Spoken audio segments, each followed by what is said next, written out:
इस वक्त हमारे साथ डीएसपी अजीज़ाबाद असगर मेहदी साहब मौजूद हैं। अस्सलाम वालेकुम। ये जो केस राशिद मिनास रोड पर रिपोर्ट हुआ था जिसमें एक शख्स फहाश हरकत करते हुए पाया जा रहा था, ये केस आप लोगों के पास कैसे रिपोर्ट हुआ और किस तरीके से इसकी तफ्तीश की गई? इस केस में ये हुआ था कि एक लड़का जो है मोटरसाइकिल पे फहाश हरकत करते हुए कराची यूनिवर्सिटी की लड़कियाँ गुजर रही थी तो वहाँ से इनके साथ निकला और उस लड़की ने जो है एक मूवी बना ली अपनी और मूवी बना के उसने सोशल मीडिया पे एक ग्रुप के ज़रिए अपलोड कर दी। इसके पास हमारे पास कोई क्लू नहीं था कि ना गाड़ी का नंबर था ना से वो 1-2-15 सेकंड की जो मूवी थी हमारे पास वही मूवी हमारे सही, पास। उसमें भी उसका चेहरा वाजे नहीं था क्योंकि उसने हेलमेट पहना हुआ था। बिल्कुल हेलमेट पहना हुआ था, चेहरा बिल्कुल वाजे नहीं था उसका और यानी टर्न आउट में चल रहा था उसका मैटर उसका।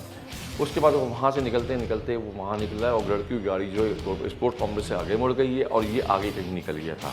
उसके बाद इसमें जब इसकी वीडियो टीवी पे चली तो उसी दिन हमने इसके खिलाफ एफआईआर दर्ज कर दी थी। यानी ना कोई फैमिली आपके पास आई, ना किसी ने कंप्लेन की, सिर्फ इस वीडियो की बुनियाद पे कि ये लड़कियों को हिरासा कर रहा है, पुलिस ने खुद जो है जी इसमें होता ये है ना, कानून हमें कहता है कि सरकारी जरिए हम खुद बन जाते हैं उसके अंदर। हम सरकारी जरिए के तौर पर हमने उसकी तहफाई काटी और इसमें तफ्तीश में लग गया। उस वीडियो की मदद से हमने कमांड एंड कंट्रोल का दौरा किया।